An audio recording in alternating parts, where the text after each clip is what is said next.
everybody. Welcome to another amazing episode of Life Theories. We've got Diana from Trailblazers of the Universe here with us, Jay from WWHealth and Journey of a Whitefeather, and today we have the lovely Jackie from Jackie's Soul Stories here with us to talk about Akashic records, pendulum dowsing, and all kinds of other spiritual mumbo jumbo that we want to talk about with Jackie.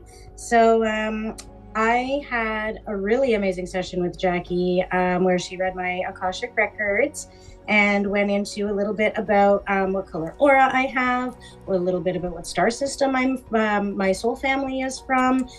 She went into things in my life that are happening right now and how they pertain to past life issues that I've been carrying around with me. It was a really amazing session, and we wanted to have Jackie come on today to chat with you a little bit about what she does and share the good word, because she's doing some amazing work. And she recently released a pendulum dowsing course on her website for anybody who's interested in finding a different way to tap into the energy to get the answers that you need for whatever burning questions you have in your life. So welcome, Jackie. And that was a beautiful introduction. I appreciate that.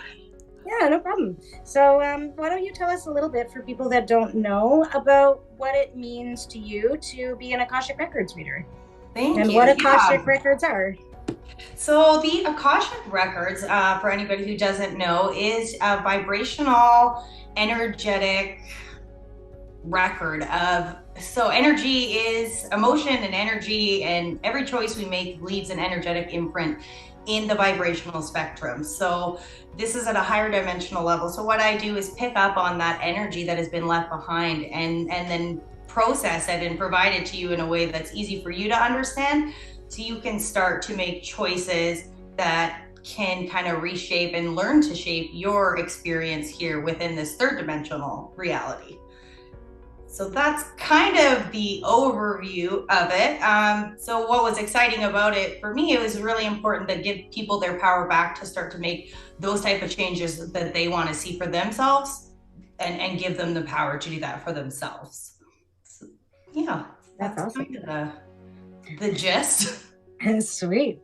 Yeah, I was just re-listening all morning actually to like our session together, and they're, like you say in the session, like, you might want to listen to this again. This is the second time I've listened to it, and you were right. There were things in there that I didn't even realize you had said or pick up on whatsoever the first time I listened to it.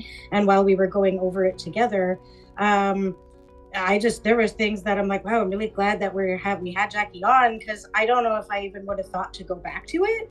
Yeah. And I'm really happy that I did, because like you said, like the things that you teach about the energetic readings of people really can help you with what you're going through in your life today, and really get to understand the type of person that you are and how you process things. So I'm finding benefits from it. Again, it's almost like having a whole second session with you, and it's just listening to the first one again. So exactly. You definitely hear what you're most ready to work on first, but there's so much that is told that it is definitely good to go back, listen to your session recording, because you'll then be picking up and hearing things that you didn't hear the first time, and now you're ready to kind of work on those. And it's usually the bigger ticket items, past life stuff, current life blocks, karma that's kind of carried over. Sometimes we're not ready to tackle the biggest things, so we start small and then we work our way into those bigger steps, which is great to have the recording to go back to, for sure.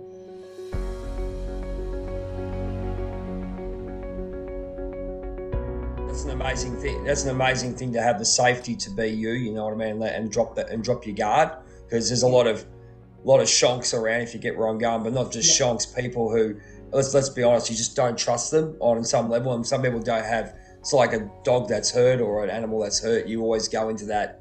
You always step back, and you don't want to let someone to come and heal you. You know what I mean? So I think we're sort of like those wounded animals in a lot of ways. It is, and your ego plays a really big part in it too. And it's not just the ego from this lifetime. There's the ego that carries with you. And if you're not used to having, we don't trust. 100% easily, especially No, if we've had some bad things happen to us in other lives. It can be really hard for a soul to kind of open up to let somebody in, even if that person has the best intentions. So I have a question. So when I did past life regression, for example, I found myself trying to like control it, because I think I was scared. Well, my stuff was traumatic. That I did 4 total with the same lady, and the first 3 were traumatic. So maybe I had a little bit of a fear. Maybe because I did it, I was like, oh, I know this is some heavy stuff. But I know as my ego kept trying to get in the way because she was asking me what I was seeing. You know, I mean, I know it's not in person, but still, I was in a hypnotic space, and I actually felt some of the trauma being done to my body, and that's what kind of freaked me out. But I kind of sat with it because I was kind of curious. I was like, what the hell? I realized, this is not right now. But I noticed sometimes you try to control the situation, or you think something's gonna be a certain way and you're expecting to get this answer and you get something else, and it's like, so how do you help people like get over that? Or I guess, well, that was more with just a past life regression, but you have that problem, or do you have some people have the issue with your readings too? Yeah, so for me, it's more about how is that past life issue affecting this life? Yeah. Past life, like people want to keep getting into all of this details, but does that really help you to fix what's the problem now? So the more open you are about how that, like what I told you about this past life, how does that resonate to what you're going through right now? So the more open you are to being able to share how that's affecting your current circumstances, how we can create new choices for you to resolve that blockage or that attachment that's kind of been carrying over with you. So it's really about recreating it and making new choices in this life. And it doesn't really matter what you did. Like, you need to know a little bit about it. You don't need to go too far in. And there's only so far I will go. Otherwise, it's just curiosity. And it's really, it doesn't suit your purpose. People they do want to know and they keep asking. And there's a certain amount that I'll give them, but only if it's going to benefit you to help you make new choices for this life, so that you can stop recreating these cycles in your current life. Because really what we're trying to do is fix this life. We want to bring abundance into our life. Focus on the happiness, it's laughter, it's friendships, it's abundance mindset, right? That's what the goal is. So if you're, an Akashic record reading, if you're not really ready to create and change what's going on in this life, it's just like another astrology reading. You really want to be able to figure out and be open with what's going on now, so that we can create new choices, so that you can break those cycles in this lifetime.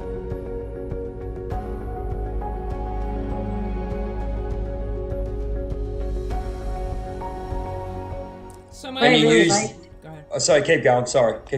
No, my question is, you're going. You had 2 questions. This always happens. Sorry. I thought that was him talking. I know you were in there. Okay. We both chimed in at the exact same time, but you had a second question. So ask your second question, and then I'll go, and then Jake can go.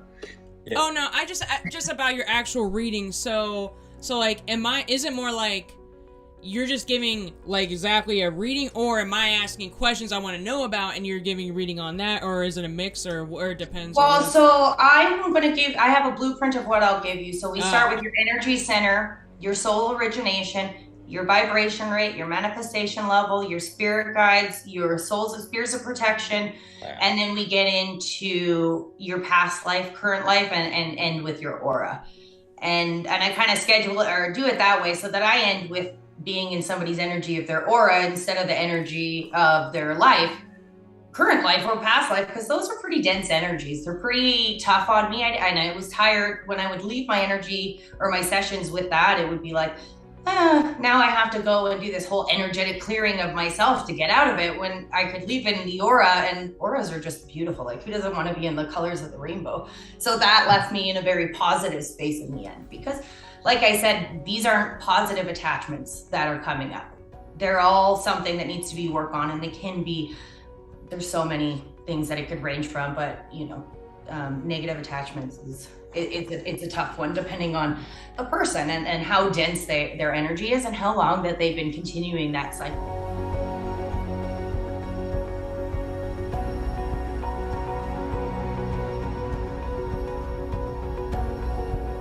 We do. There are certain souls that can attach from past lives, but there's also souls that can attach from this life, whether these be earthbound souls, destructive souls, independent souls. So there are some that can attach to us very easily. And I also do property clearing, because the Akashic record isn't just for people, it's also for places and spaces. Yep. So Okay. we don't know, energy is left and it's pocketed throughout the world. And I'll just mention one client. She had a place and she lives on the East Coast, and there's a portal way open there. So she was having these horrible dreams. She had about 5 entities attached to her, 3 of which were destructive. So I read her record, we cleared those, and I cleared for her property. She hasn't had any occurrences of any moving objects or any negative dreams or anything since then, because destructive souls have enough energy to actually cause chaos in your life, either by lack, even, hauntings. Like, it can get to that point. So some people do feel haunted, or they can tell that they have things that are weighing them down. But attachments can be a lot of things, just negative thought forms, independent negative thought forms, anger spheres. There's many different kind of attachments, as well as entities and souls as well. Yeah. Okay. Cool. Well, and white light, like you said, they always say you attract what you are vibrating with, and you do. But when you have a high vibrational spectrum, or a white light, or like Sarah knows, like a white aura, people feel that on an energetic level. They want that. So even though they're vibrating at a very different rate than you, they want what you got. They're absolutely. You, that is. And they want your energy. Attract likes. It can be somebody trying to steal from you your energy, your light, because they see it in it's their soul. It's on a vibrational level. And before we move on, Sarah, to the other topic, is that we are positive souls. I read for positive souls, and I don't like to say positive or negative, because that's really depends on your belief of what those words are. But there are souls on this earth that solely get their energy from other people. They do not get energy from source anymore. So energy vampires, soul suckers or energy vampires, they are out there, and they're either positive or negative energy. It doesn't matter. They're getting it from you. So white light, white aura, like, they're coming for you. And or a succubus. And you know the discernment, and you should hopefully have that self-awareness to feel it on an energetic level, or you can kind of learn to feel that. I think you learn to feel. I think you go through it. Yeah, so, and that's the thing, is most of us are wounded warriors, right? We heal, or we went down this path because of a path that we had gone on. And I think Diana would understand the same. Like, I grew up a lot like her, and I think in another video she's saying you live in a state of this waiting for the other shoe to drop. Yeah. And you're comfortable in that chaos, so then being calm can kind of feel abnormal, because you're not used to calm. So you create chaos because that's normal. So it's kind of like unlearning these behaviors that you become attached to. So that's another attachment, is these behavior patterns. They're comforting. You're very comforted by that, because that's your experience. You grew up with that. So you have to unlearn those things.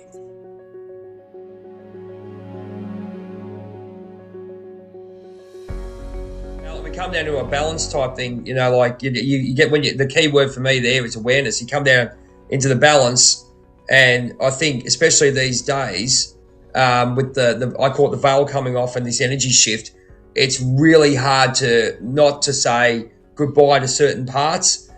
You just don't. You go, no, I can't be here anymore. So you've had that, as you said, you got that awareness, so which is a great thing, and then you sort of work out why you got to a point. So it's a nice little journey, isn't it, if you're open to it? Yeah, it really is. And there's so much to learn about ourselves. I don't think we ever stop learning about ourselves, but yeah, absolutely. It's really nice to have a blueprint of kind of where to start, and kind of take that and run with it, and make it your own. And it's kind of my work. A lot of people don't do the work. I mean, I'd love to say that everyone came in and wanted to do their thing, and they went out and did all the actionable changes, but it's usually about 6 months sometimes before I get a response back from my clients saying that they've noticed anything, because it's a lot of information, and you pick up and you work with what you resonate to the most. So it's not always easy as a practitioner. You don't get that instant gratification, but once they do come back, the level of change is more vast than I've ever experienced. So it can be really beneficial, and yeah, it's a nice feeling for me to know that people do the work and got benefit from the work, because there's no point in me doing it if that's not the case. Yeah. You might as well just be writing astrology things for the newspaper. Well, you know what? I thought astrology's not that bad, but when you have an astrology reading at the end of it, it's like, okay, well, that's all great. Now, what do I do with that? How do I take that information and have it make changes in my life? Like, I like to have homework. Like when I get when I get soul readings, and I've had 2 of them done. One was like a shamanic Reiki thing, and the other thing was Joy, actually. And I like it when they actually gave me some advice, because then even months later, right, Joy gave me one.